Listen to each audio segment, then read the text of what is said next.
O eternal and almighty God, from whom all power and wisdom come, we are assembled here before thee to frame such laws as may tend to the welfare and prosperity of our province. Grant, O merciful God, we pray thee, that we may desire only that which is in accordance with thy will, that we may seek it with wisdom and know it with certainty and accomplish it perfectly, for the glory and honor of thy name and for the welfare of all our people. Amen. We acknowledge that we are gathered on Treaty 1 territory and that Manitoba is located on the treaty territories and ancestral lands of the Anishinaabe, Inuak, Dakota Oyate, Dene Sulene, and Nihithowug nations. We acknowledge Manitoba is located on the homeland of the Red River Métis. We acknowledge northern Manitoba includes lands that were and are the ancestral lands of the Inuit. We respect the spirit and intent of treaties and treaty making and remain committed to working in partnership with First Nations, Inuit, and Métis people in the spirit of truth, reconciliation, and collaboration. Good morning, everybody. Please be seated.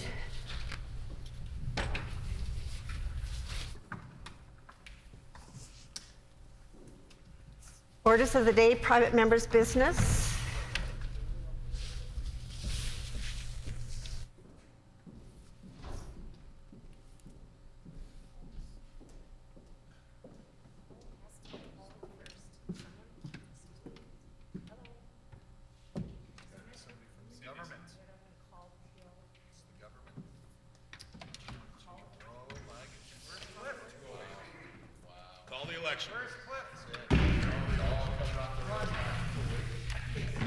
The Honourable Minister of Natural Resources and Northern Development. Thank you, Madam Speaker. Could you call for debate Bill number 208, the Teachers' Pensions Amendment Act, for concurrence and third reading? It has been announced that the House will consider concurrence and third reading of Bill number 208, the Teachers' Pensions Amendment Act. The Honourable Member for Tyndall Park. Thank you, Madam Speaker. I move, seconded by the member for River Heights, that Bill 208, the Teachers' Pensions Amendment Act, be concurred in and now read for a third time and passed.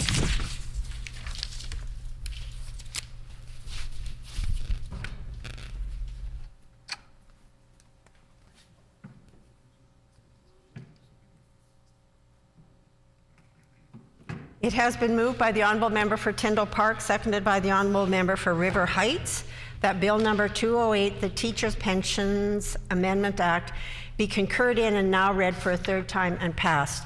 The Honourable Member for Tyndall Park. Thank you, Madam Speaker, and I'm very excited to rise this morning for the third reading of the Teachers' Pension Amendment Act. And I really want to just begin by thanking RTAM, many members who have joined us here in the gallery this morning, for all of their persistence and all of their hard work and diligence over the years.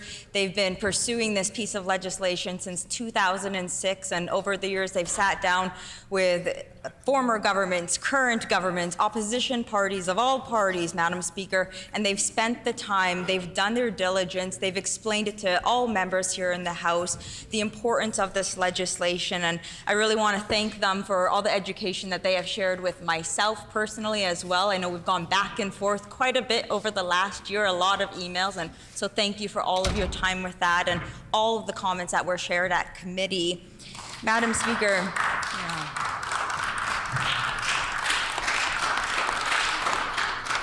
Madam Speaker, I'm going to keep my remarks very short because we want to see the legislation passed here this morning, but in short, TRAF, the Teachers Retirement Allowance Fund, currently has 7 members, and this legislation adds 2 extra seats, 1 selected by our province and 1 for an RTAM member. Keeping in mind, RTAM has over 10,000 members presently, Madam Speaker, and I just want to ask that the names of those who have joined us here in the gallery be added to Hansard for this morning, and thank all of my colleagues for their continued support on this legislation, and I'm excited to see it unanimously passed here this morning. Thank you, Madam Speaker. The Honourable Member for Portage la Prairie. Thank you, Madam Speaker, and I'd like to thank the member for introducing for third reading this bill number 208, the Teachers' Pensions Amendment Act. This has been something that has been ongoing, as the member has mentioned, since 2006 or 7, when discussions first began between RTAM and the government and MTS regarding issues that were outstanding. There were a few issues back then that had to be cleared up before changes could be agreed on. There was an outstanding issue with interest from one of the reserve funds that both sides thought should go to their funds. Our government has been able to clear that up about a year and a half ago, which kind of opened the door to review where we're sitting with that board. It is one of the better run pension plans in this province, and we're happy to participate in it. Certainly it provides a significant safety net for teachers on their retirement, and I know that the RTEM members certainly appreciate the ongoing support and cooperation. It has certainly been a worthwhile experience for our government to participate in that pension plan moving forward. I'm sure that the member has consulted adequately with MTS. I know that they had a few outstanding issues, but we will continue to work to make sure that those are dealt with as they arise. The change to the board numbers will not significantly change or shift the management of the board, but it will provide the voice that RTEM has been looking for some time, and I think that is extremely worthwhile. And I know that our government will be happy to move in support of this.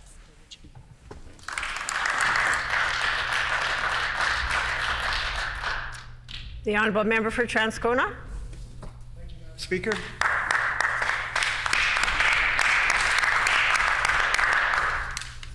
We do know that this bill amends the Teachers Pensions Act to allow 2 members to be part of the TRAF board or added to the TRAF board. That's important. I think what we're seeing now is this demographic shift where we have more retired teachers than actual teachers in the field. And having a RTAM member on the board would make sense in that way. And we certainly support publicly funded pensions that are also funded by the people that work in the system. So we look forward to this bill's passing, and I thank you for the time to speak.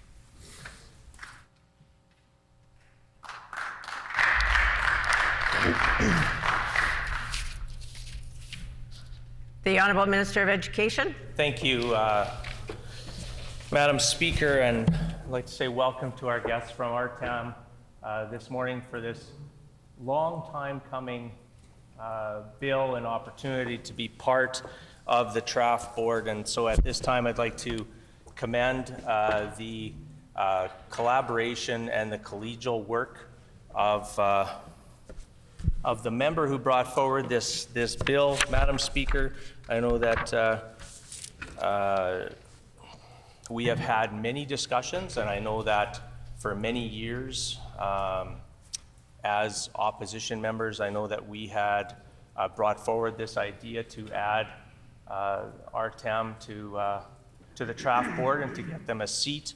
And it took some time once we formed government in 2016 to sort of decipher some of the pits and valleys that we had inherited earlier on, but working with the member for Tyndall Park, knowing that we were striving towards this, she took it upon herself to reach out to our department as well to have this discussion. And of course, I know that RTAM, many of you have been involved for quite some time in this journey to get a seat on the TRAF board. And as some of the members have spoken this morning, it is important. It makes sense. You had been in the profession teaching and still contributing to some form, whether that's substituting or still giving back to your communities where you taught for many, many years. So with that, I applaud the member for Tyndall Park on successfully getting this bill through.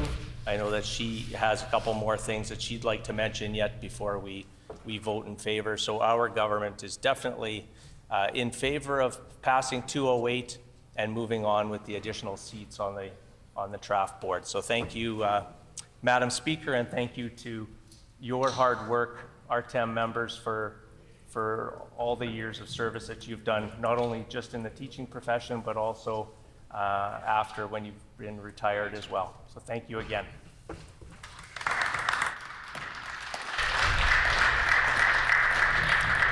The Honourable Member for Tyndall Park. On a point of order, Madam Speaker, On a point of order, I would just like to ask for leave to have the names of those in the gallery added to Hansard. is there leave for the member to have the names of our gallery guests put into Hansard once she is able to get the names?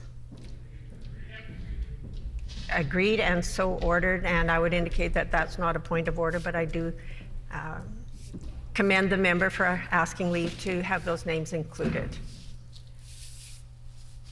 Are there any further members wishing to debate? Is the House ready for the question? The question before the House is concurrence and third reading of Bill number 208, the Teachers' Pensions Amendment Act. Is it the pleasure of the House to adopt the motion? Agreed? Agreed and so ordered. I declare the motion carried.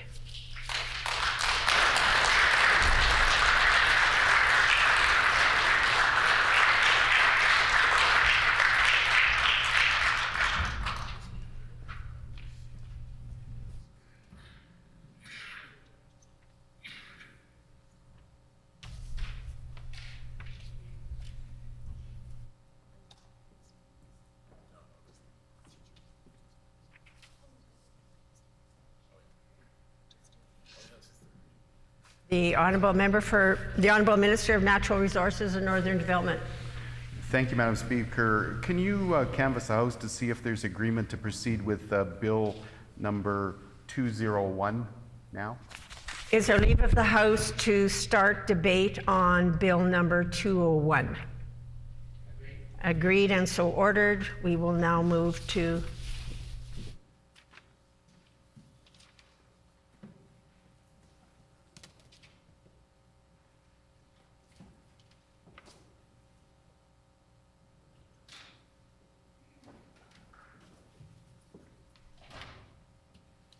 I would indicate to the House that while we are starting debate on Bill 201 now, the question for this will be put at 10:55 as this was a selected bill. So I would now recognize the Honourable Member for River Heights to move his second reading motion. Yeah, I move, Madam Speaker, seconded by the MLA for Tyndall Park, that Bill number 201, the Regional Health Authorities Amendment Act, la loi modifiant la loi sur les offices régionaux de la santé, be now read a second time and be referred to a committee of this House.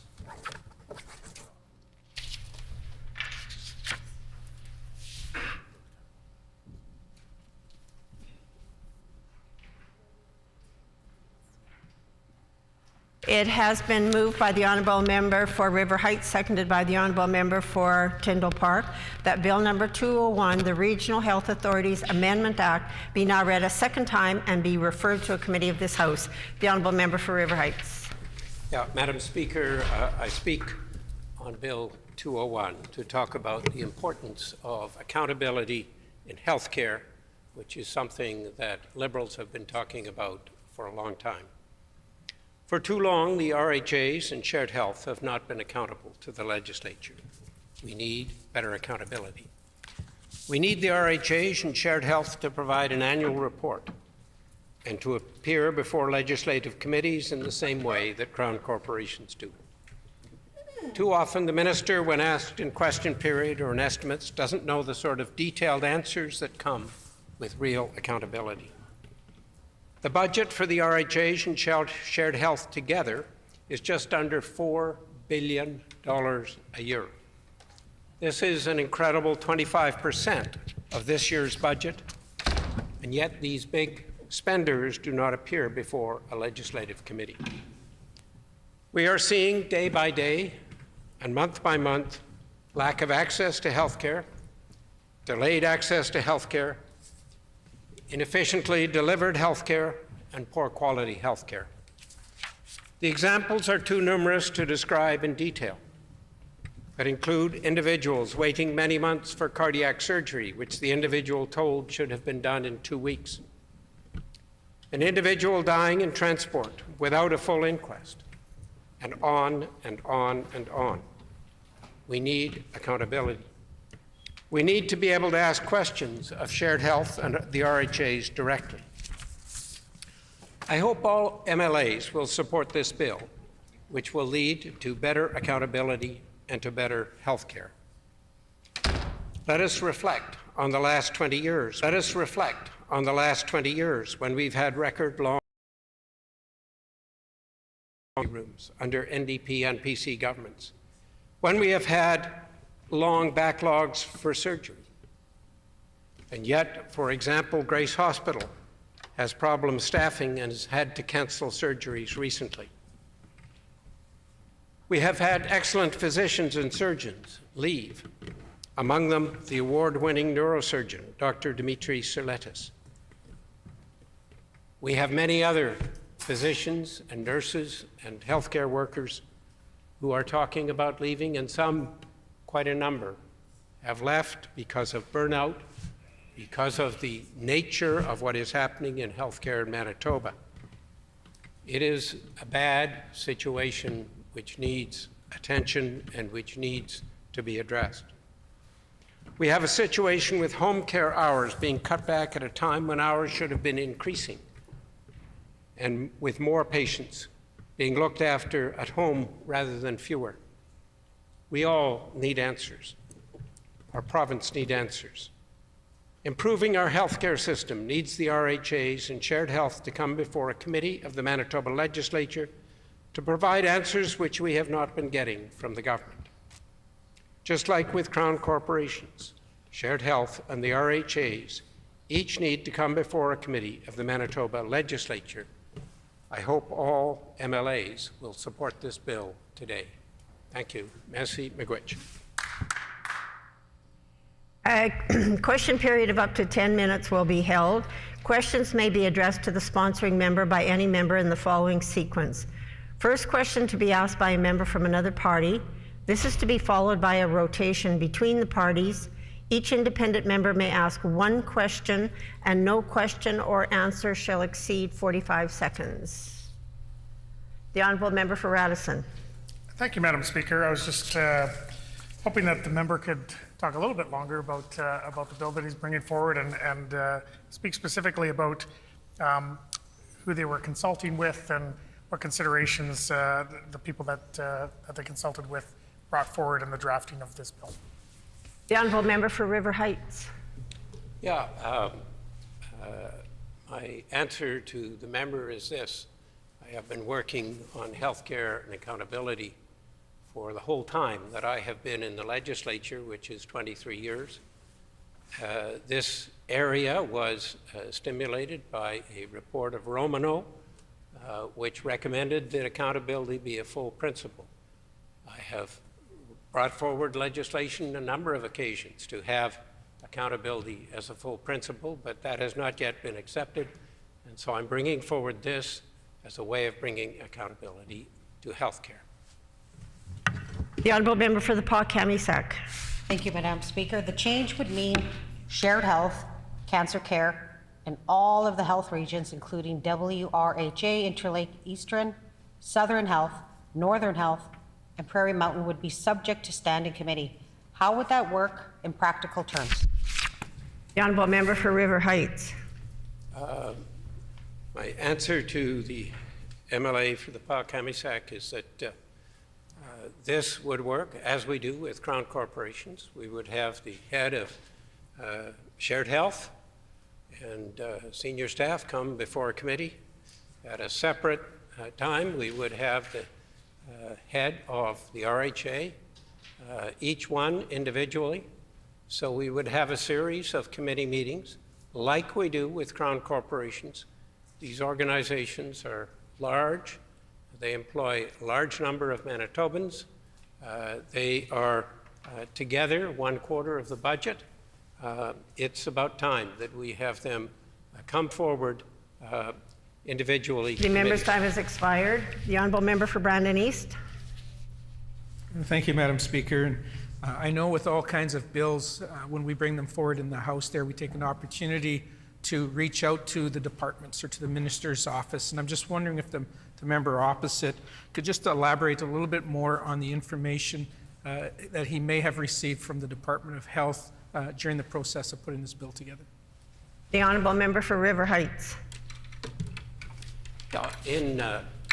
In opposition, it is our custom to talk with people. I have talked with many people as I have knocked on doors. I have gone out and reached out. I have held forums on healthcare. I have talked to numerous physicians and nurses, and what I hear repeatedly is concerns about the operations of shared health and the RHA. It's time that they come before committees. The honourable member for the Pas-Kamisak. Thank you, Madam Speaker. The relationship between government and its crown corporations is different than of government and its health organizations. Why has the member chosen this model? The honourable member for River Heights. It's true that the relationship is different, but the fact is that there are some significant similarities. And we have, as with crown corporations, governments getting up and saying, well, this is shared health doing this is RHA's doing this. We need to have direct accountability. There is 1/4 of the budget. I would suggest that a large proportion of the time in this legislature deals with healthcare issues, and that it is time to do this, that is to bring shared health and the RHAs before. The member's time has expired. The honourable member for Radisson. The member may know that I also serve as vice chair of the Public Accounts Committee. And recently in Public Accounts Committees, we've had senior leadership from various parts of the health system come to public accounts and be held accountable in this chamber here, actually, in a very nonpartisan way. And I thank the chairman of the Public Accounts for making that possible. So I think there's already this sense of accountability. I wonder if the member would agree and how he thinks, and maybe or just tell us why he thinks his approach would be preferable. The honourable member for River Heights. There is some accountability through the Public Accounts Committee, that's true, but the Public Accounts Committee, the audits that are done, look at small facets of the whole operation of shared health and the RHAs. And so it's fine to be accountable for a small piece of healthcare, but what we need is accountability for how healthcare operates across the province, in rural areas as well in the city. And we've had many concerns expressed over the years, and it's time we have this level of accountability. The honourable member for St. Boniface. Where are you getting up? The honourable member for St. Boniface. If the member could knows, and this might, I hope this isn't a trick question, the last time that the CEO of Shared Health or a CEO of any RHA has reported to the legislature. The honourable member for River Heights. The CEO of Shared Health played an incredibly important role in the COVID response, and yet we didn't have the head of Shared Health, we didn't have the heads of the RHAs hearing before committee, which is what we really needed, and we should have had during the COVID pandemic, but we didn't have. The honourable member for the Pas-Kamisak. And speaking of accountability, currently members can ask questions of the minister in the estimates process relating to these health organizations. What information is the member what information is the member seeking that they are not getting through the process of estimates? Thank you, sir.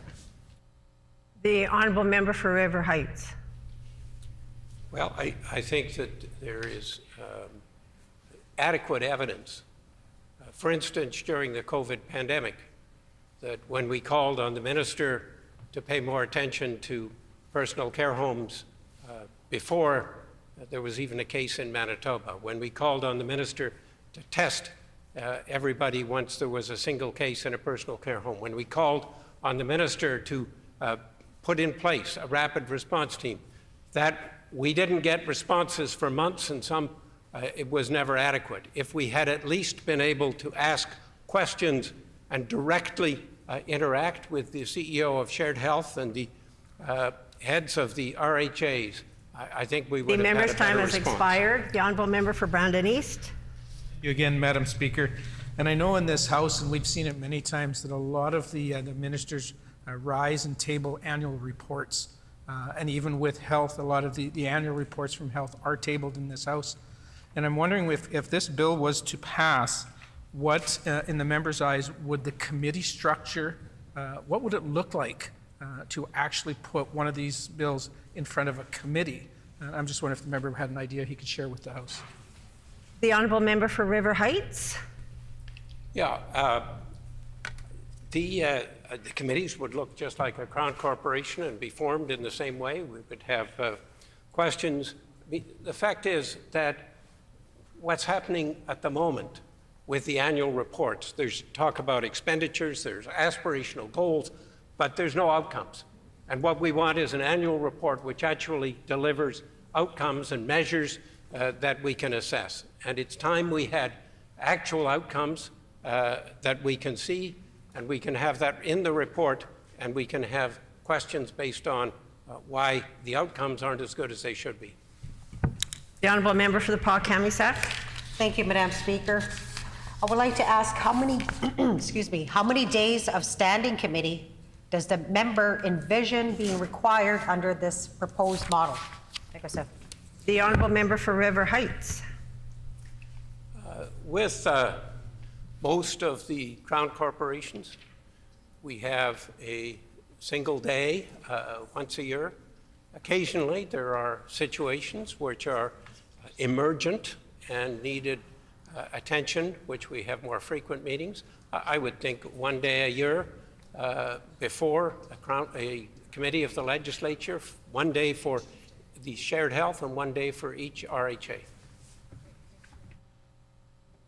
The honourable member for Radisson. Thank you, Madam Speaker. You know, what the member said in response a couple of questions ago made me think. I know he's a medical doctor, so he probably takes a different view, but we've seen across the country sometimes politicians interfering or meddling with the decisions of health professionals and medical health professionals and system leaders. Would you suggest that should be expanded and we should be doing more of that sort of thing? The honourable member for River Heights. Madam Speaker, the member makes the point precisely that I'm trying to make, and that is that because the Shared Health and the RHAs are apart from or somewhat distant from political accountability right now and political influence, this is the way to bring accountability. We don't want political interference in Crown corporations. We don't want political influence in Shared Health and RHAs, but what we do want is accountability, and that's why we need these committee meetings. The time for this question period has expired. Debate is open. The honourable member for Radisson.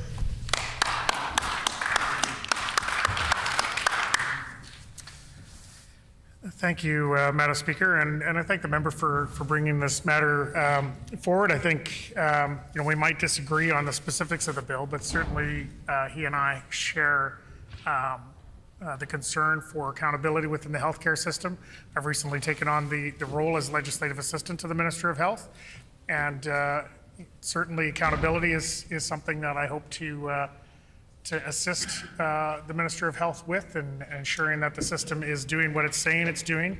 And one of the ways that I intend to be doing that is by connecting the front line with the Minister's office. And I think the member would agree. I hope the member would agree that oftentimes the messages that we receive and that we see at the top level, the directions of the Minister and even the reports of senior leadership, doesn't always correspond to what's happening on the front line and the way things are going there. So I think it's vitally important to ensure that we use whatever mechanisms we can to connect to the front line. That includes all healthcare professionals, nurses, doctors, allied health professionals, and I would also say it includes members of the public and including patients, of course.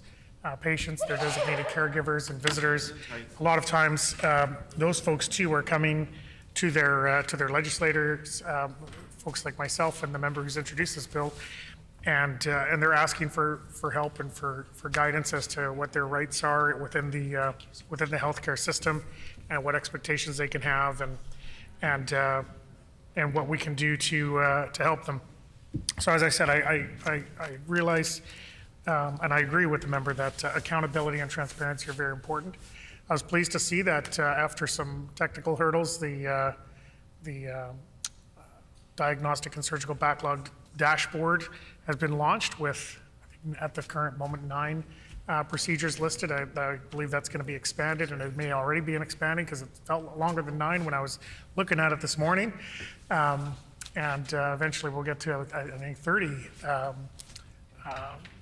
procedures being reported there and being very much publicly visible in terms of the number of completed cases, the size of the backlog, the median wait time. And I think these are important things. That's an important step forward in accountability and transparency, and so that we can have an agreed to assessment of where things are at. For example, in terms of the backlog, right? We've seen significant progress in what was a massive backlog as the pandemic was ending. I think Doctors Manitoba pegged it at around 160,000 procedures at one point, and now that has been greatly reduced. I think in the dashboard itself, it's showing about 35,000 procedures there that are backlogged, and the intent is to continue to address those and to make progress on that. So I really want to commend the Diagnostic and Surgical Task Force for being committed to the kind of transparency and accountability that I think both the member and the member opposite and myself agree are necessary. As I mentioned in my questions, I also serve as the Vice Chair on the Public Accounts Committee, and I think that committee is different, and it's different than almost any other committee. The NDP member opposite kind of hinted at that with her questioning that what happens a lot of times at these standing committees is that they're essentially turned into an expanded version of this House, where it becomes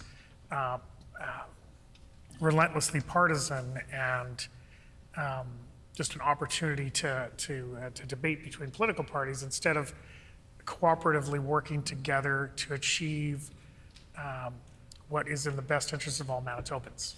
And I think the Public Accounts Committee, especially in the last year, and I think the member for Riding Mountain, and prior to him, the member for Legislature, now Minister for Sport, Culture and Heritage, for the work that they did and the cooperation they were able to secure from ministers, from deputy ministers, from our colleagues opposite, so that committee is functioning in a different way, in a nonpartisan way. And I would suggest that is where the accountability that the member desires should be sought. Because what I've seen, and we've seen it in the pandemic as well, is when the health system becomes politicized, it doesn't do anybody any good. It doesn't do patients any good. It doesn't do healthcare workers any good. It doesn't do system leaders any good. They're constantly watching their back instead of focusing on the task in front of them and running the system that they've been assigned to run.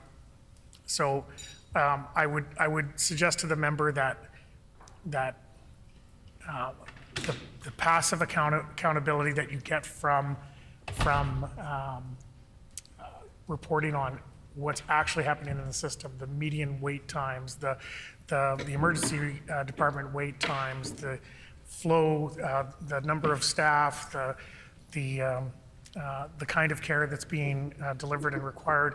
Patient satisfaction is a huge one. That's something that I've always been advocating for ever since I was first elected. That patient satisfaction and that patient's impression of how the health system treated them is also vitally important. And those are the kinds of measures that I'm pushing for accountability on.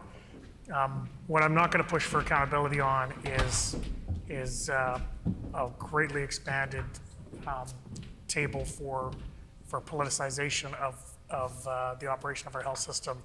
I don't think that serves any good, and I think that for me is the biggest concern I have with this bill. I don't think I'll be interested in supporting it because of that, because I'm concerned that what comes out the other end is not what the member intends. And I'll compliment the Liberal caucus. I see all three of them are here right now, and they know I have great respect for the work that they do in this House. The kinds of questions that they ask are different than the kinds of questions that are asked by other members opposite, and the approach that they take to putting the interest of their constituents ahead of their own political interests is also to be commended, and I commend the member for doing that, and for doing that consistently for now 17 years? 23? I don't know. It was a lot of years. But in any case, for a long time, and I understand the member intends to continue to do that. So I want to commend him for that, and I do welcome that type of discourse. But I also have to look, when I'm looking at bills, I know that when a bill is passed, it's going to be in effect for a long time. It could be in effect for decades. It could be in effect for hundreds of years potentially. And in that light, I have hesitancy with this bill. I don't think it's going to serve the purpose that the member intends. I think that it will destabilize and overly politicize a healthcare system that desperately needs to be inwardly focused on delivering care and on ensuring that their healthcare workers are treated with respect, and that there's justice and equity and a sense of caring and compassion throughout the system from top to bottom. These are the kinds of things that I'm focused on, certainly in my new role as legislative assistant to the Minister of Health.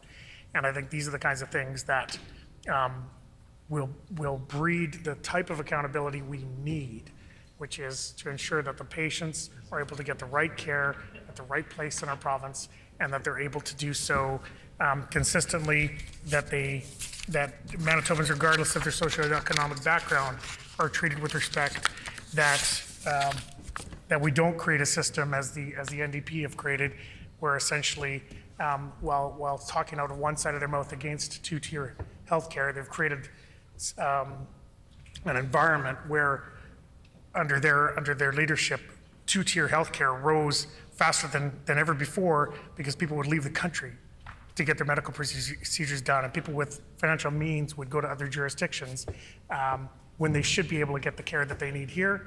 That's disingenuous. That's not the kind of health leadership that we certainly want to bring to the healthcare system. We want to make sure that people can get the healthcare that they need, when they need it, where they need it, and that's what we're focused on doing here. So I just want to commend the member for his efforts in increasing transparency and accountability, and attempt to redirect that member a little bit more into the type of accountability and the type of transparency that will help our healthcare system. That's what we need. And so I thank the member for his time and for his efforts. Thank you, Jim.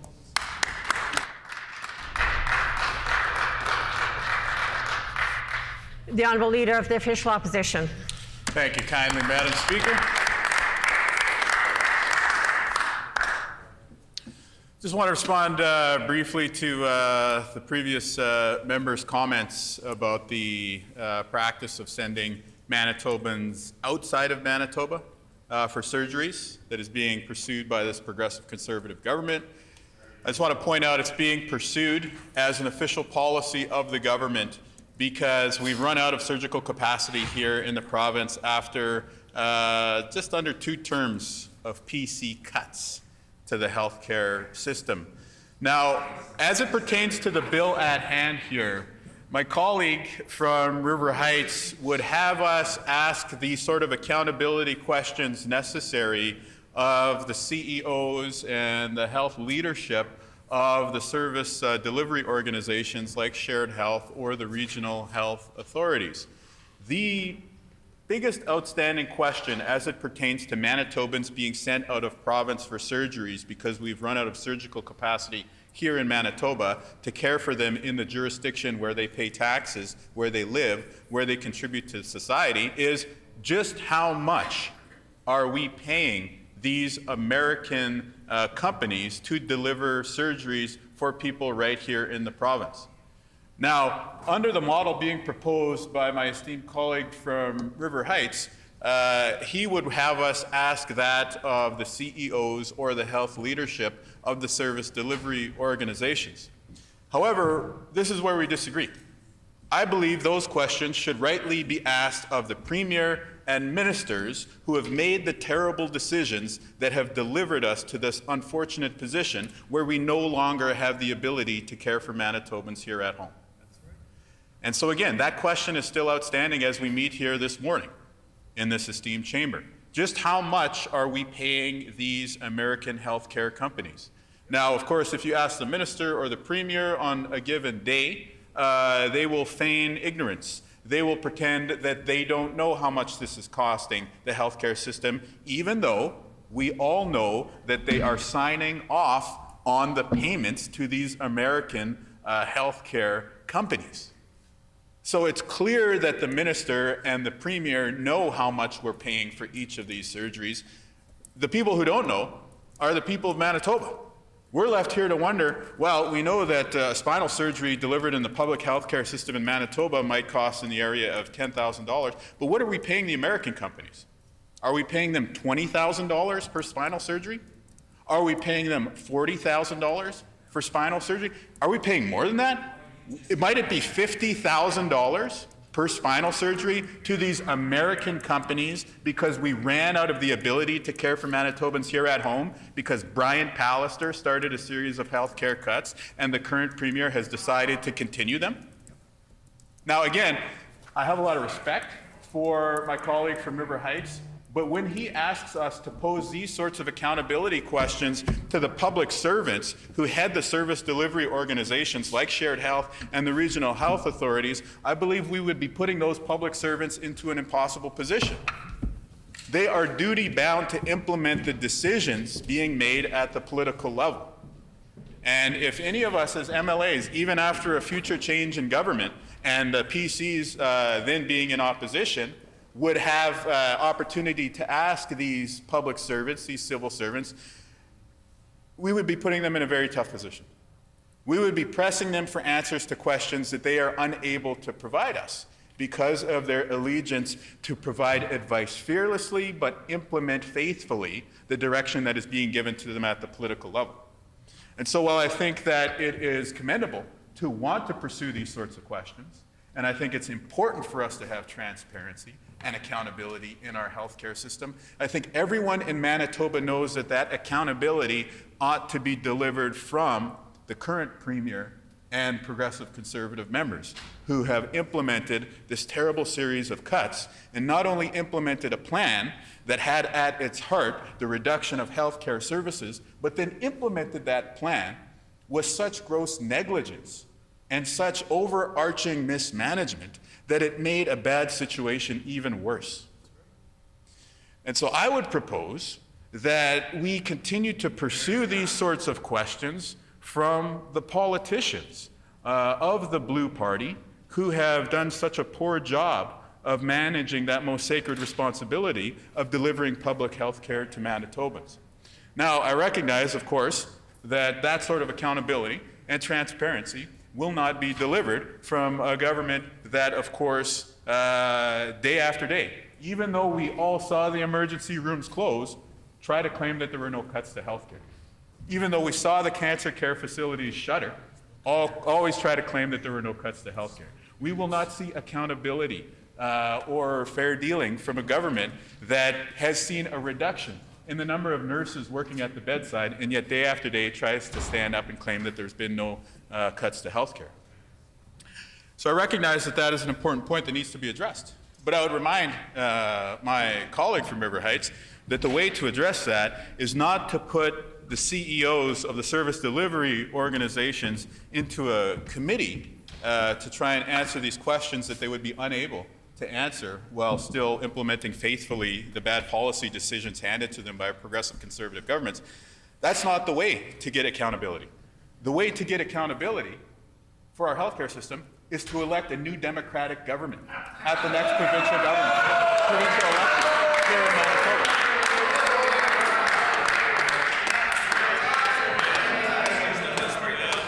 I mean, the logical steps are flawlessly laid out before you with the utmost of clarity. And I can only chuckle at the surprise and glee that the members opposite experienced as they realized, yes, he's right. Of course we need to have an NDP government so that we can see more accountability and transparency in our healthcare system. I also wanted to just put this on the record, and it barely merits mention, but it ought to be mentioned because we are on the subject of accountability and information sharing with members. And it is to point out that not so long ago, the members of the Manitoba Liberals were given a chance to sit with health leadership, and they chose to record that conversation and leak it to the press. And so you bring forward a bill this morning that seeks to have answers delivered to you by leaders in the healthcare system. And I would say simply, maybe if you didn't tape record the conversations, you would still have an opportunity to ask questions of Adam Top or other leaders in the healthcare system. But I digress. I will merely make that observation and return to the substantive point at hand, which is, again, the idea of having a transparent and accountable series of answers delivered to the people of Manitoba is laudable. It is something that we ought to pursue. Each and every question period, we are reminded that we are not going to get that sort of transparency or that sort of accountability from the current government. Each and every one of us who watch question period, we can already predict what the answer is going to be. Right? Each and every time it's going to be deny, deny, outcry. Right? They're going to deny that there's any sort of cuts. They're going to deny that, even, when they step outside in the rain that they would get wet. And then they outcry. They lash out at the ghosts of NDP governments past. It's that deny, deny, outcry sort of approach that we hear each and every day in question period. And so, yeah, I say it in a lighthearted manner, but also everybody in Manitoba knows that there's an element of truth to this, which is that you are not going to see substantive improvements to the healthcare system under the Progressive Conservatives, and the Manitoba NDP is the only option that you have in order to repair health services in Manitoba. And if they want to argue differently, then start today by turning over a new leaf and answer that very simple question.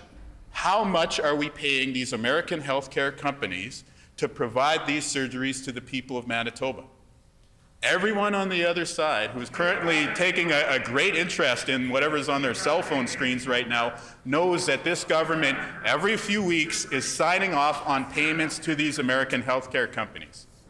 As a result, they know the total cost of these surgeries, they know the individual cost of these surgeries, and for them to go out publicly and try to claim that they do not understand what the cost of these surgeries are is a misrepresentation of the reality. And of course, I'm bound by parliamentary rules to not state my case more forcefully than that, though, given the opportunity outside of this chamber, I certainly would do so. So, yay to transparency. I take a slightly different The approach. member's time has expired. I do continue to ask for healthcare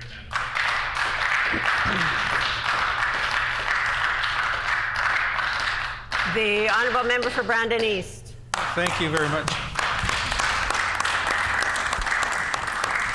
Thank you very much, Madam Speaker. And with that, the words that we just heard, we could probably spend the next 2 hours debating directly what the opposition leader said. But that's not why we're here. We're here to discuss Bill 201. But I do want to mention one thing, though. This past weekend on Saturday evening, I was fortunate to attend an annual general meeting of a group in Brandon. And at the end of the evening, they set aside an hour because they brought in Big Daddy Taz. And there was a lot of laughter. And it was like an hour of laugh, laugh, laugh. But I got to say, the listening to the opposition leader today is probably funnier than listening to Big Daddy Taz. He's a bit of a joke. So I got to tell you, though, listening to, and again, I could go on and on about the the work that the NDP did when they were in opposition, because as I've mentioned many times before in this House, I worked in healthcare for 21 years. Here, here. I worked through the devastation of NDP rule. And sure, they like to say they ended hallway medicine, No. but which maybe they did, but they created highway medicine in the meantime. And so there's lots. But again, I want to get to the bill, Madam Speaker, so I'll leave that. I've got oodles and oodles of documents that I could talk about the NDP's government at the day and how bad it was and how it destroyed healthcare and how our government is working really hard to fix it, but we can't fix that much devastation overnight.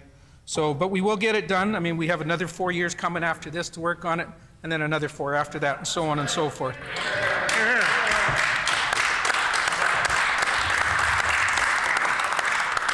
But I do want to get back again. I've said this a couple times. So I'm going to get back to Bill 201, Madam Speaker. And I appreciate the member bringing this forward.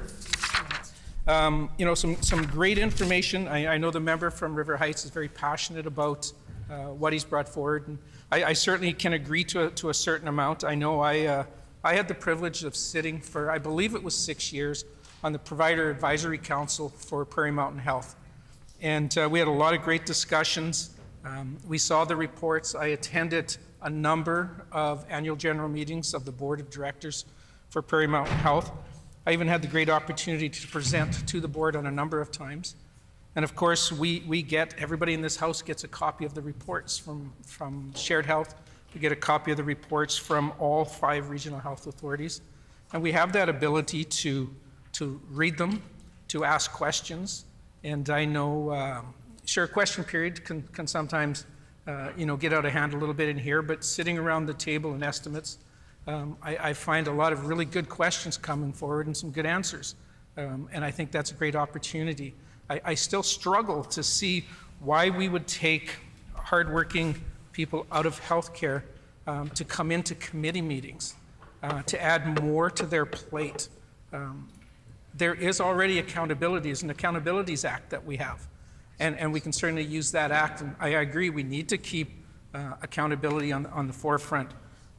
We need to hold them to account for what they do. And we have that ability in place right now. So, Madam Speaker, I know this is going to a vote right away, so I'm going to end with that. But again, I just have to say that I really struggle with the purpose and the additional work that we're putting on our healthcare providers and our healthcare executive teams with this bill.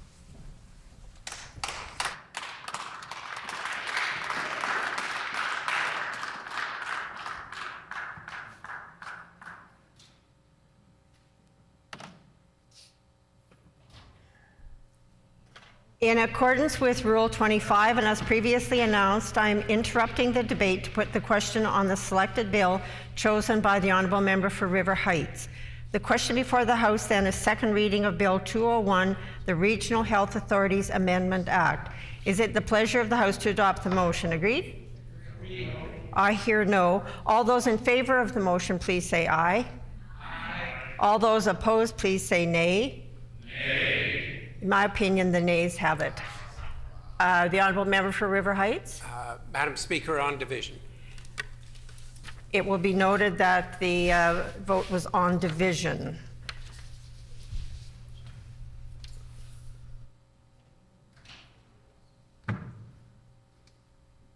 The Honourable Minister of Agriculture? Will of the House to see the clock as 11? Agreed. Is there leave of the House to see the clock as 11 o'clock?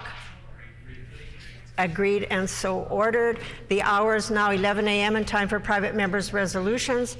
The resolution before us this morning is the resolution on calling on the provincial government to adopt the International Holocaust Remembrance Alliance definition of anti-Semitism. The Honourable Member for River Heights. Madam Speaker, I move, seconded by the MLA for Tyndall Park. Therefore, be it resolved that the provincial government be urged to adopt the working definition of anti-Semitism and the list of illustrative examples of it adopted by the International Holocaust Remembrance Alliance plenary on May 26, 2016, in interpreting acts, regulations, and policies designed to protect Manitobans from discrimination and hate amounting to anti-Semitism.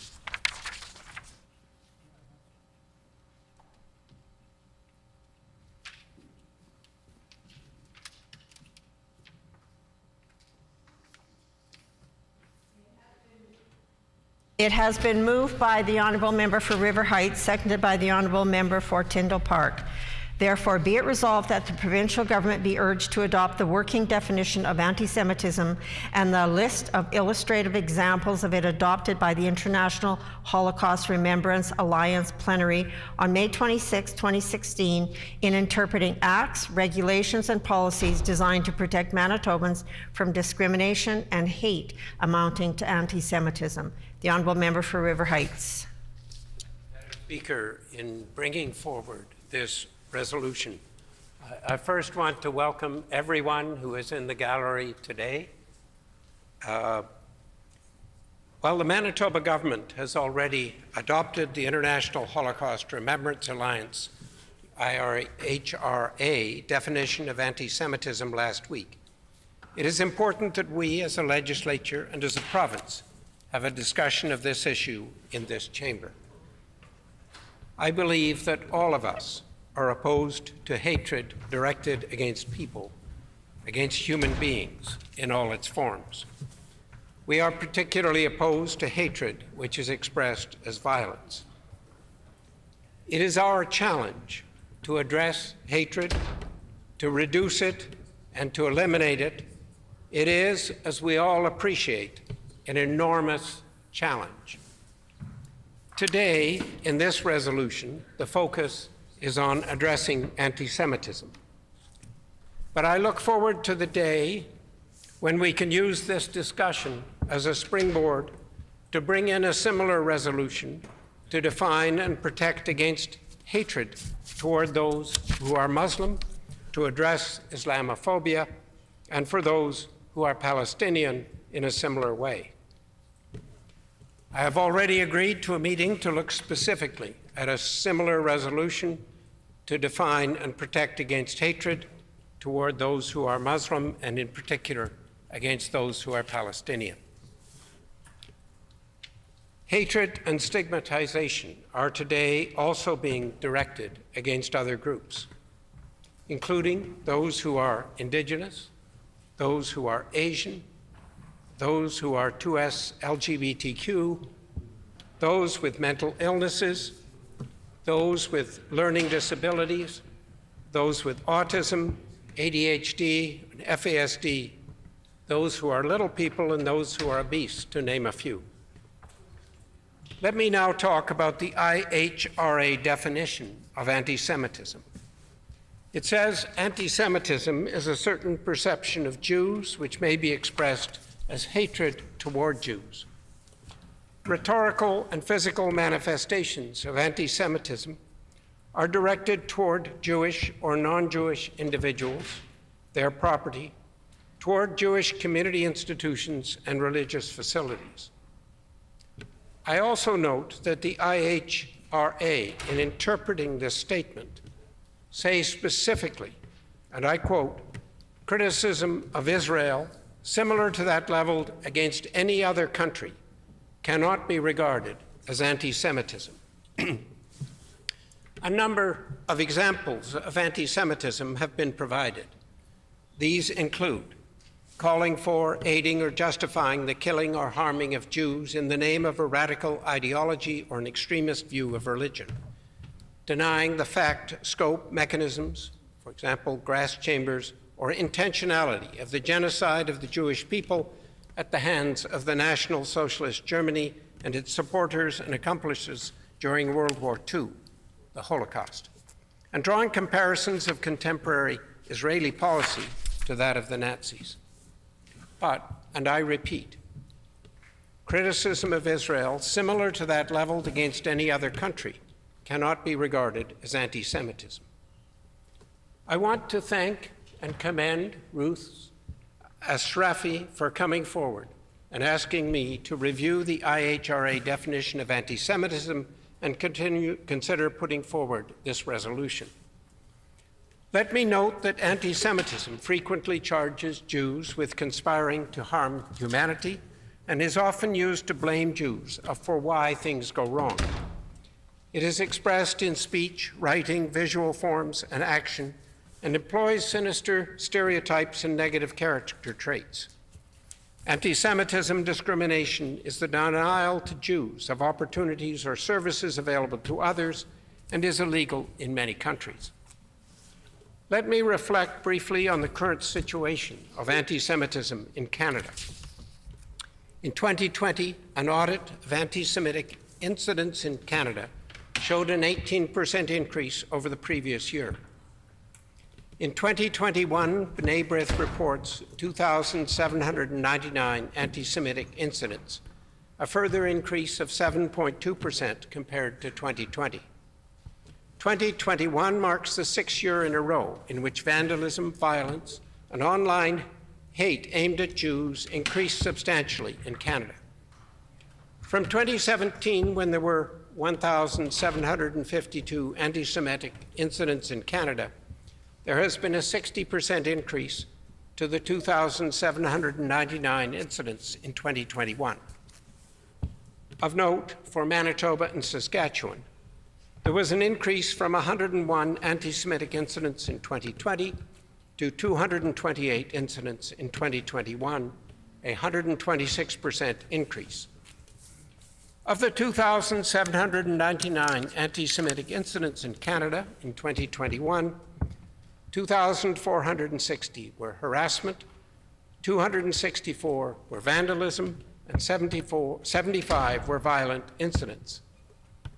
It is, of course, the violent incidents which are the most worrisome. And for the 5-year period from January 1, 2016 to December 31, 2020, there were 61 violent anti-Semitic incidents. There was a dramatic increase in 2021 to 75 such incidents in that year alone. I think we can all agree that this is far too many violent anti-Semitic incidents, and they should be decreasing, not increasing. I will note that the IHRA definition is one used by the Government of Canada and many other governments around the world. It is a substantial definition of what constitutes hate toward others. It is important because, as stated by Gustavo Zentner, the president of the Jewish Federation of Winnipeg last Friday, we have to not only address and reduce hatred toward Jews, but we also have to address hatred toward all other groups, including, as examples, Indigenous people, Muslims, those in the 2S LGBTQ community, persons with disabilities, whether physical or mental, etc. I hope we can achieve support of this resolution today so that we can demonstrate that all of us in this chamber can and will unite against anti-Semitism and against hatred for any group who is targeted.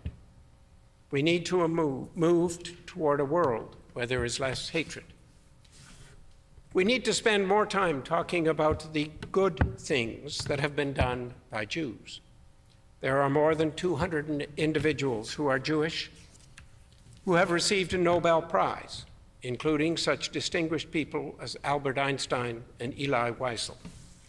4 of these are Canadians who are or were Jewish: John Polanyi, Sidney Altman, Ralph Steinman, and Myron Scholes.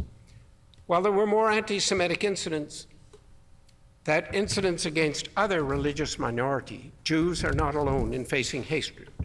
We need to act today to pass this resolution to make a statement that hatred in any form will not be tolerated, whether it is toward those who are Muslim, toward those who are 2S LGBTQ, toward those with a mental illness, those with a physical or learning disability, those with autism, or those with FASD. As with those who are Jewish, we should be spending more time celebrating the accomplishments of individuals in these groups who have done so much to raise awareness and to change perceptions in the world. I will mention one recent example, the Grace Gala recognition of Mo Zeed for his incredible contributions to Winnipeg and to Manitoba. We also need to recognize those who stand out against hate. And I will mention as one example the Palestinian doctor from Gaza, Dr. Izzeldin Abu Elish, who wrote the book, I Shall Not Hate. I will finish with the words of Eli Wiesel, whom I mentioned earlier. No human race is superior. No religious faith is inferior. The opposite of love is not hate, it is indifference. The opposite of art is not ugliness, it's indifference. The opposite of faith is not heresy, it's indifference. And the opposite of life is not death, it's indifference. Let us pass this resolution unanimously today. Thank you. Merci.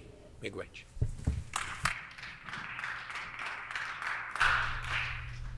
Just before we go into question period, I'm reminding the House that as this hour started 4 minutes ahead of schedule, this hour will finish 4 minutes ahead of schedule at 11:56. A question from another party. This is to be followed by a rotation between the parties. Each independent member may ask one question, and no question or answer shall exceed 45 seconds. The floor is open for questions. The Honourable Member for Kildonan River East. Thank you, Mr. Deputy Speaker. I'd like to ask the member from River Heights who he consulted with before introducing this resolution. The Honourable Member for River Heights.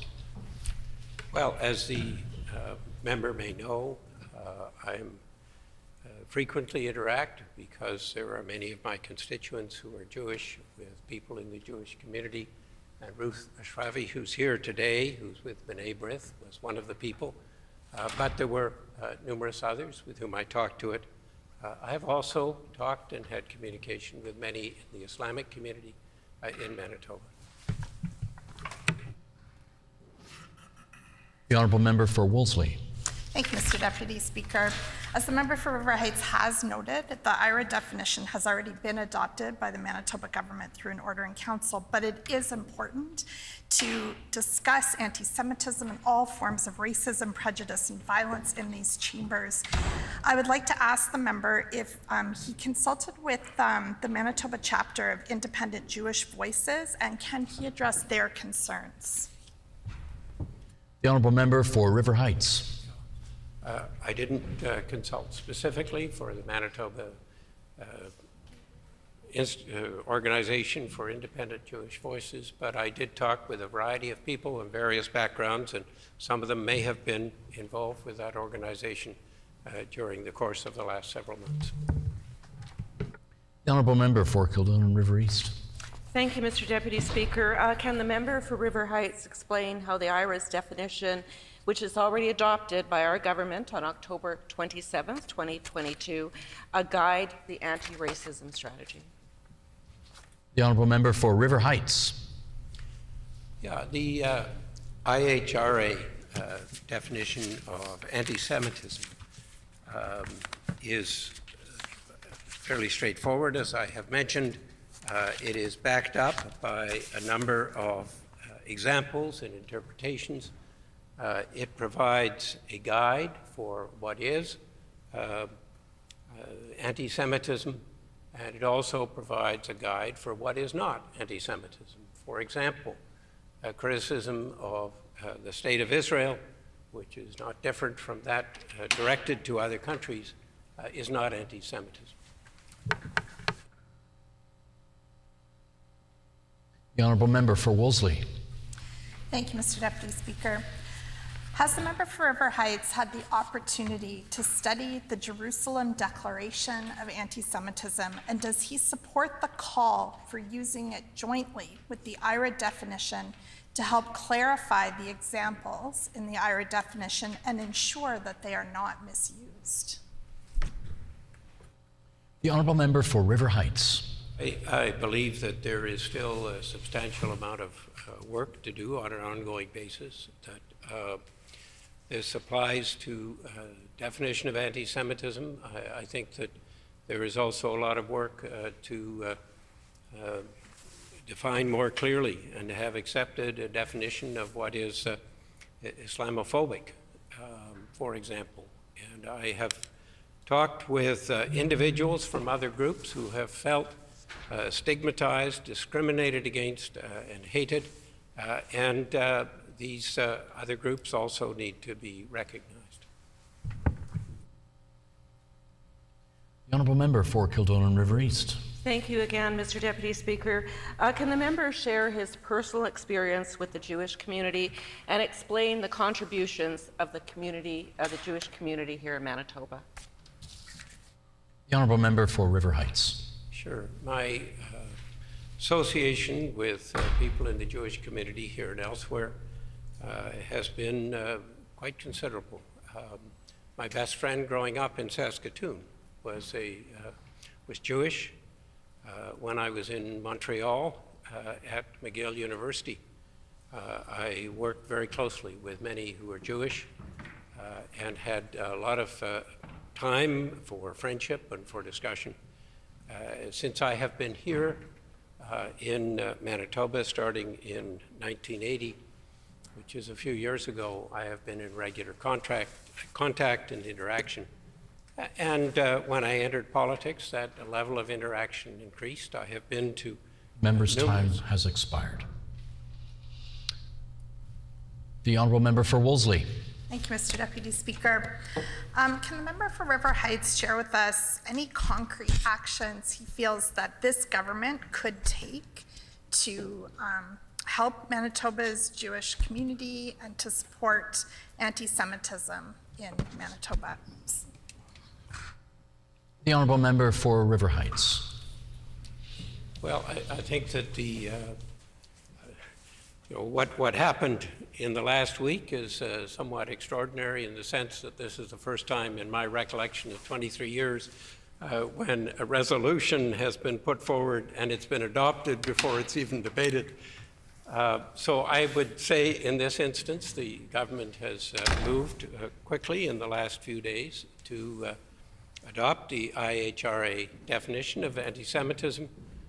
I think that there is room for an ongoing dialogue and things that can be done, but I think at the same time, it is really important that we have an ongoing dialogue with individuals in the Islamic community and the Palestinian community, because we need to be able to have a time and a place, and here in Manitoba, where we can have discussions, where we can work together, and we can reduce and hopefully eliminate. The Honourable Member's hatred. time has expired.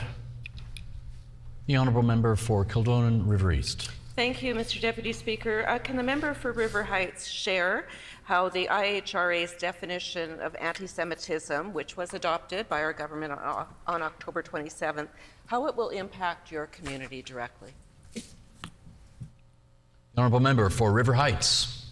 Yeah, in River Heights, there are many who have Jewish background, who are Jews, and I believe from the conversations that I have had that they will be very pleased that there is acceptance in the IHRA definition of anti-Semitism, that there's a clear understanding of what this means, because people have been trying to suggest that it means more than it does is anti-Semitism. As I've said already, it is very clear that certain things are anti-Semitic, that other things like criticism. The Honourable Member's Israel. time has expired. Are there any other questions? The Honourable Member for Wolseley. Thank you, Mr. Deputy Speaker. I'd like to ask the member for River Heights how he feels about important resolutions like this being adopted without having the opportunity to be debated in the chambers and discussed fully in the way that we're doing today. The Honourable Member for River Heights. Yeah, I think there is benefit clearly from having debate in the chamber. This may, in fact, be the first time that we are having a debate in the legislature about the adoption of the IHRA definition of anti-Semitism. I believe the other occasions when it's been done has been done by order in council. So I'm very pleased that we are having this discussion today. I think it is healthy and I think it's worthwhile. Thank you. The Honourable Member for Kildonan River East. Thank you, Mr. Deputy Speaker. Can the member from River Heights share with us what other jurisdictions have adopted this IHRA definition? Honourable Member for River Heights. There are, I believe, 27 states in the United States. Maybe it's 28 now. There was one recently. There are in Canada. It has been adopted by the Government of Canada. It is adopted, I think, by 5 or now 6, with New Brunswick added on very recently after Manitoba, so that the majority of provinces in Canada have adopted it. The Honourable Member for Wolseley. Thank you, Mr. Deputy Speaker. I wonder if the member from River Heights could also share with us a list of some of the countries and human rights organizations and others who have expressed a concern or haven't adopted this policy. The Honourable Member for River Heights. Well, I think it's important to recognize that there has been some controversy. I think maybe part of that is a misunderstanding, but I think that we are having the discussion here. We need to recognize that we need to address hatred, not just against Jews, not just addressing anti-Semitism, but we need to use this as a springboard to address hatred in a much wider forum, including, as I've mentioned, hatred against Muslim people and against Palestinians. Time for questions has expired. The floor is open for debate. The Honourable Member for Kildonan River East. Thank you, Mr. Deputy Speaker. I am pleased and honored to put a few comments on record today regarding the member from River Heights resolution that calls on our government to adopt the International Holocaust Remembrance Alliance definition of anti-Semitism. And first, I would like to remind the member from St. Boniface that it was just last week, on October 27th, that our government adopted the International Holocaust Remembrance Alliance definition of anti-Semitism. Our government stands strong in solidarity with our Jewish community, and the adoption of this definition sends a strong message that anti-Semitism, hate, and racism have no place in Manitoba or society as a whole. And I'd like to read a quote from my friend Gustavo Zentner, the president of the Jewish Federation of Winnipeg, who says, "To combat anti-Semitism effectively, it must first be defined. The IHRA definition will help Manitobans identify and combat anti-Semitism in all forms. With anti-Semitic hate crimes on the rise across the country, fighting anti-Semitism is a priority, not just for the Jewish community, but for Manitobans and all Canadians." Mr. Deputy Speaker, our government is committed to working together with our Jewish community to address all acts of hate, anti-Semitism, and discrimination. Manitoba has long been known as the best place to raise a family, and for hundreds of years we have welcomed people from around the globe to our beautiful province, and we will continue to ensure people of all ethnicities feel welcome, safe, and accepted in our province. Madam Speaker, over 200 languages are spoken in our province, and this serves as strong evidence of the diversity and inclusiveness of Manitoba's population. Our multicultural society is not a collection of separate communities divided by law and culture, but rather a single society united by shared laws, values, aspirations, and responsibilities.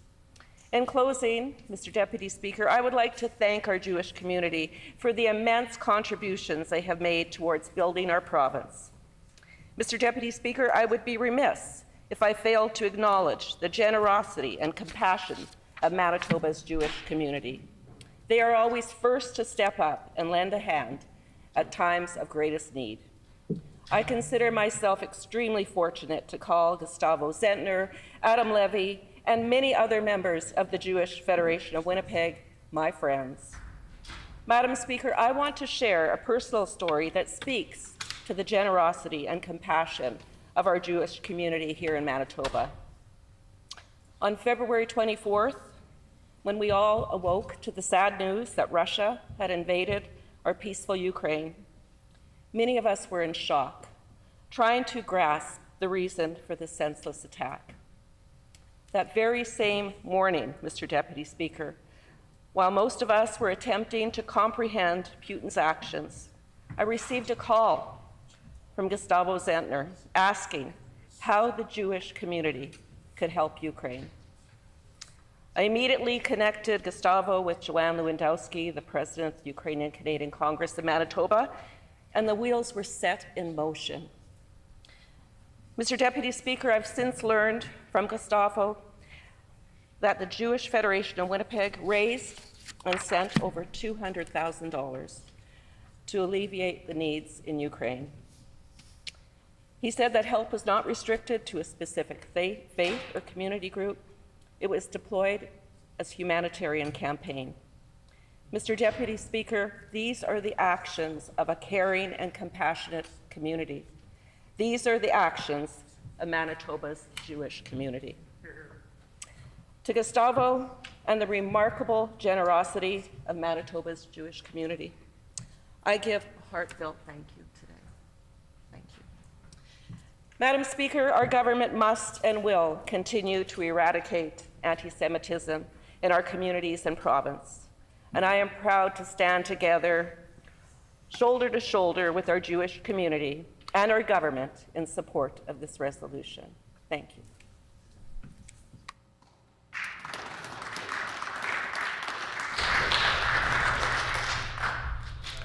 The Honourable Leader of the Official Opposition. Thank you, Mr. Deputy Speaker. I rise today to speak to the resolution brought forward by my colleague from River Heights, and I do so with great solemnity. I do so with a heavy heart, taking the issue at hand very seriously. I would note that when the government did their endorsement of the International Holocaust Remembrance Alliance definition and examples by way of a media announcement last week, that the stories covering this appeared online and in print on October 28th, I believe. And as we're asked to engage with the very serious and important subject of combating anti-Semitism, I feel compelled to note the historic significance of that calendar date. This year, that marked the 4th anniversary of the Pennsylvania synagogue shooting, which I know all members of this House condemn as an anti-Semitic terrorist attack of the worst kind. We'll spare the proceedings of this House from all the details of that incident, but I do want to say that at the time, and in remembrance of it this year, I was very moved in a sad way by the idea of seniors being murdered because they wanted to pray. And as such, the emotional drive at the center of that reaction, I believe, compels myself and others who feel the same way, which is to say all of us in this chamber here today, to want to do our part to combat anti-Semitism. And certainly when we look at the experience of Jewish people in Manitoba, we know that anti-Semitism occurs here as well. This may be acts of violence, it may be vandalism, it may be comments that are made directly to an individual or perhaps on social media or in the public sphere. In fact, I recognize that many of the convoy protests that we experienced through last winter were events in which we did see anti-Semitism rear its ugly head, along with other forms of racism and discrimination. So anti-Semitism is a live issue that all of us are compelled to take action against. Of course, our team as the Manitoba NDP is proud to be the inheritors of the legacy of bringing in important human rights protections in Manitoba.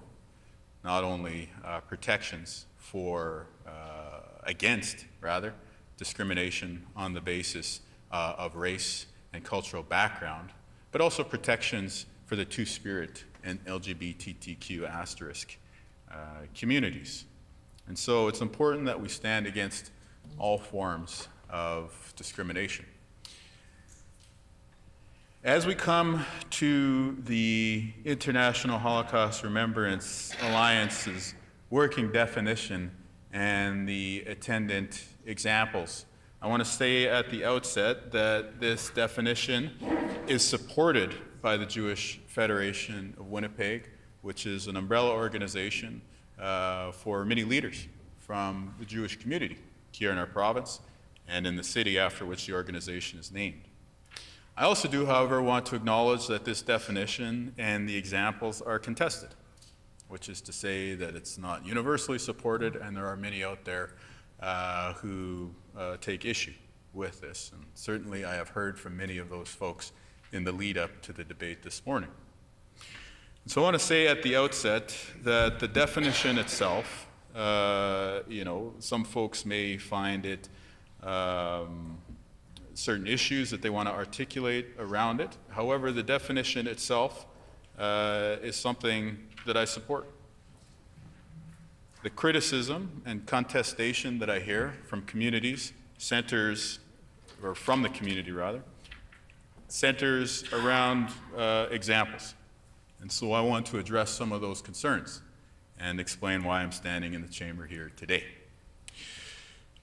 I do want to point out that as we read through the text of what the IHRA has proposed, one of the important concerns that I have heard articulated from people is that the use of this definition and examples would silence legitimate criticism of the state of Israel or Israeli government policies, or to put a finer point on it, would limit the freedom of speech of Palestinians in this country who would seek to articulate their vision for freedom and their ideas of a future in their homeland.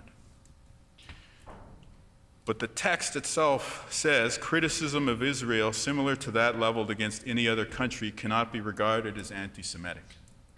I take that serious, and I take that at face value. As I read that, and as I reflect on it, I want to share a specific example from just these past few years of the killing, which is alleged to have been carried out by Israeli Defense Forces of the Palestinian journalist Shireen Abu Akleh. It's a serious incident which offends the concept of freedom of speech and freedom of the press, which I think all of us who support human rights around the world want to see. As I read that line from this IHRA document, I believe that criticism of that killing calls for an investigation and calls for a just due process to seek justice for that journalist would be permitted and cannot be regarded as anti-Semitic. And I take that seriously. The other example that I know many folks have raised in discussion with this is a point that states that denying the Jewish people their right to self-determination would be regarded as anti-Semitic. And I've discussed this with folks who've reached out from the Islamic community, elected officials from other levels of government. And the question that I have is, why is there an objection to this? Because in the United Nations declarations that we review, the right to all peoples for self-determination is affirmed. I give the Declaration on the Rights of Indigenous Peoples as one example. And so I understand that folks are concerned about the misapplication or the context in which the definition and the examples may be marshaled in the community. The point that I make is that the text that I'm being asked to vote on today in the definition and examples, I believe, do allow for freedom of speech and an engagement with the substantive issues that the government of Israel may pursue, or that voices in the Palestinian community may want to articulate. The question for me then becomes, if the text itself is something that we do not find fault with, then the conversation becomes about the context and about the application. And so I refer to my earlier comments today that standing up against anti-Semitism is an important goal for all of us to pursue. At the same time, I recognize that there are voices from the Palestinian community and from other voices in the community who are concerned about how this definition may be applied in the future. And to that, I would say, I hear those concerns, and if this does become a contested territory, or if there does become a misapplication of this definition in the future that reaches beyond combating anti-Semitism and instead becomes a use of silencing freedom of speech, on the other hand, then I would speak out against that as well. And so this is a topic that is very emotional. It is a very fraught situation that comes after many years of engagement with people that I respect. And so as I stand here today, I do reaffirm my commitment to combating anti-Semitism and to working with the Jewish community. And I also reaffirm my commitment to combating Islamophobia and working with the Islamic community.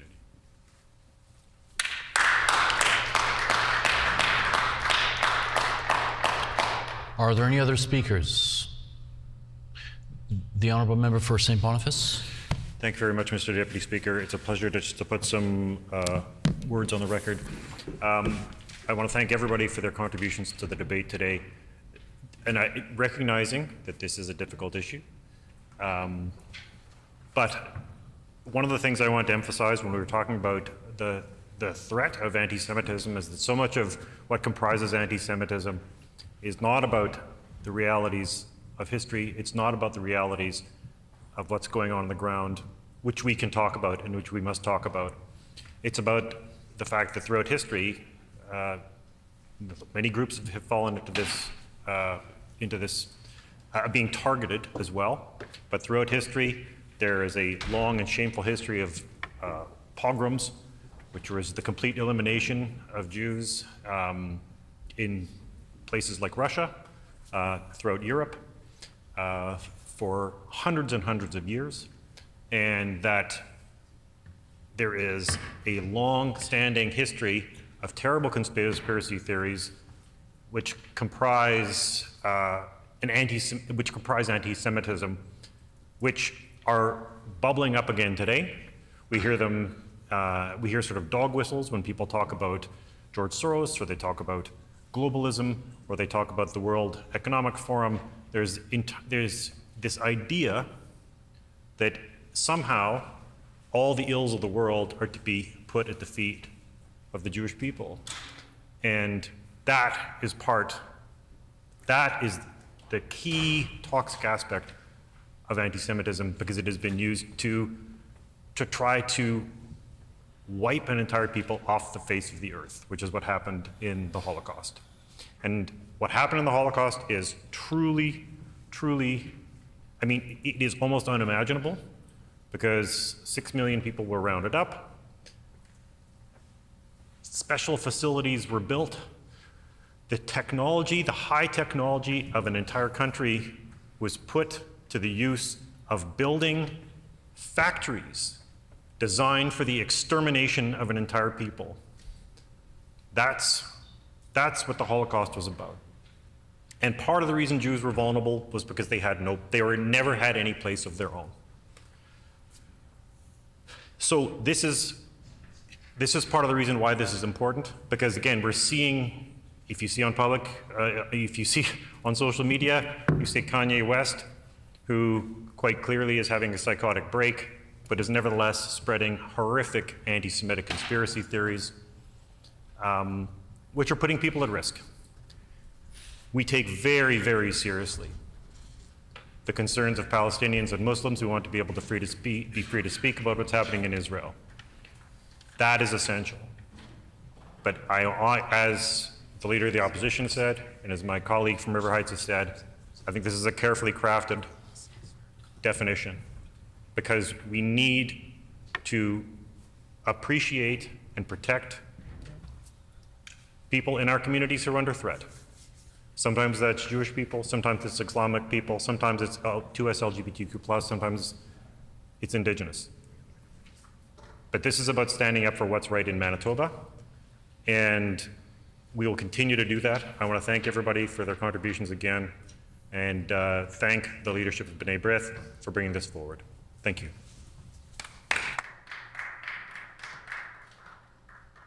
Is the House ready for the question? The question before the House is Resolution 27, calling on the provincial government to adopt the International Holocaust Remembrance Alliance definition of anti-Semitism. Is it the pleasure of the House to adopt the motion? Yes, agreed. Agreed? Agreed and so ordered. I declare the motion carried. The honourable member for River Heights. I would ask whether we can call this unanimous in terms of passing it. Is there agreement to have the vote recorded as unanimous? Agreed, agreed, and so ordered. The vote will be recorded as unanimous. The Honourable Minister of Agriculture. Is there will of the House to call it noon? Is it the will of the House to call it 12 noon? Agreed, agreed, and so ordered. This House, therefore, is recessed and stands recessed until this afternoon at 1:30 p.m.